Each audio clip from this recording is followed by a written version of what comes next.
Electoral পদ্ধতিতে রাষ্ট্রপতি নির্বাচনের বিধান করার প্রস্তাব নাকচ করে দিয়েছে বিএনপি। তবে সংবিধান সংশোধনের মাধ্যমে ওই প্রস্তাবের পক্ষে মতামত দিয়েছে জামায়াত, এনসিপি সহ বেশিরভাগ রাজনৈতিক দল। জাতীয় ঐকমত্য কমিশনের বৈঠকে দলগুলো এসব মতামত দিয়েছে। এদিন ১০০ প্রতিনিধি নিয়ে সংসদে উচ্চকক্ষ করার পক্ষে একমত হয় সবগুলো দল। জাতীয় ঐকমত্য কমিশনের বৈঠকের এজেন্ডায় ছিল বৃহস্পতিবার আলোচনা হবে রাষ্ট্রের মূলনীতি, প্রধানমন্ত্রীর পদের মেয়াদ এবং সংসদীয় আসনের সীমানা নির্ধারণ সংক্রান্ত বিষয়ে। তবে রাষ্ট্রপতি নির্বাচন নিয়ে বুধবারের অসমাপ্ত আলোচনাতেই দিন পার হলো। সব বিষয়ে হওয়া যাবে আমরা মনে করি না। ঐকমত্য কমিশনের প্রস্তাব ছিল ইলেকটোরাল কলেজের মাধ্যমে রাষ্ট্রপতি নির্বাচিত হবে।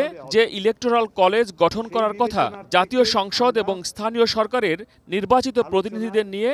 তবে বিষয়টি নিয়ে শেষ পর্যন্ত কোনো সিদ্ধান্তে পৌঁছতে পারেনি রাজনৈতিক দলগুলো। এসএমসি ওটসালাই এলো আরো উন্নত নতুন প্যাকে, জীবন বাঁচায়, জীবনকে এগিয়ে নিয়ে যায়। সংবিধানের রাষ্ট্রপতির নির্বাচন প্রক্রিয়ার যে বিধান আছে ৪৮-এর ১ অনুচ্ছেদ, সেটা নিয়ে আলোচনা হয়েছে এবং এই বিষয়ে প্রায় সকল দলই একমত হয়েছেন যে সংবিধানের ৪৮ অনুচ্ছেদের ১ উপঅনুচ্ছেদ পরিবর্তন করতে হবে। রাষ্ট্রপতি নির্বাচনের জন্য ইলেকটোরাল কলেজের ধারণার সঙ্গে একমত নয় বিএনপি। তারা বলছে সংবিধানের ৭০ অনুচ্ছেদ সংশোধন করা হলে দুটি বিষয় বাদে সবকিছুতেই স্বাধীন মত দিতে পারবেন সংসদ সদস্যরা। ফলে সংসদ সদস্যদের মাধ্যমেই রাষ্ট্রপতি নির্বাচন করা সম্ভব। ১০০ আসনের দ্বিকক্ষের সংসদ হলে উচ্চকক্ষের প্রতিনিধিরাও এই প্রক্রিয়ায় যুক্ত হবেন, মূলত যা রাষ্ট্রপতি নির্বাচনের পুরনো পদ্ধতির মতোই। রাষ্ট্রপতি নির্বাচনটা বিদ্যমান পদ্ধতিতে বর্তমানে সংবিধানে যেভাবে আছে সংসদ সদস্যগণ নির্বাচন করবেন, সেই হিসাবে আমাদের প্রস্তাব আছে। এখানে একটি আইডিয়া এসছে যে তাদের ভোটটা কি ওপেন হবে নাকি গোপন হবে। জামাত এবং জাতীয় নাগরিক পার্টি সহ বেশ কয়েকটি দল অবশ্য ইলেকটোরাল কলেজের মাধ্যমে রাষ্ট্রপতি নির্বাচনের পক্ষে। তবে কাদের নিয়ে ইলেকটোরাল কলেজ গঠিত হবে সে বিষয়ে এ দলগুলোর মধ্যে কিছুটা ভিন্নতা রয়েছে।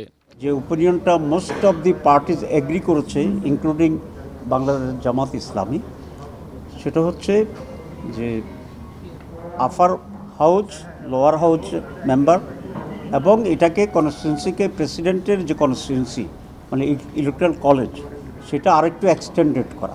বর্তমান পদ্ধতি, সেই বর্তমান পদ্ধতির পরিবর্তন সকলেই চান। এখন সেই পরিবর্তন কি আকারে হবে তার জন্য ইলেকট্রাল কলেজ তৈরি করতে হবে, কিন্তু ইলেকট্রাল কলেজের আকার নিয়ে এখনো পর্যন্ত পুরোপুরি সিদ্ধান্ত হয়নি। আমরা এই কারণেই বসছি, অতীতের বিদ্যমান ব্যবস্থা ত্রুটিপূর্ণ বলেই আমাদের আজকে আবার নতুন করে এই ফরম্যাটে বসতে হচ্ছে। এক ব্যক্তি সর্বোচ্চ কতবার প্রধানমন্ত্রী হতে পারবেন তা নিয়ে আংশিক আলোচনা হয়েছে ঐকমত্য কমিশনের বৈঠকে। তবে সিদ্ধান্ত ছাড়াই শেষ হয় বৃহস্পতিবারের বৈঠক। সংবিধানের সংশোধনী সংক্রান্ত অমীমাংসিত সংস্কার প্রস্তাব নিয়ে রোববার থেকে আবারও আলোচনায় বসবে জাতীয় ঐকমত্য কমিশন।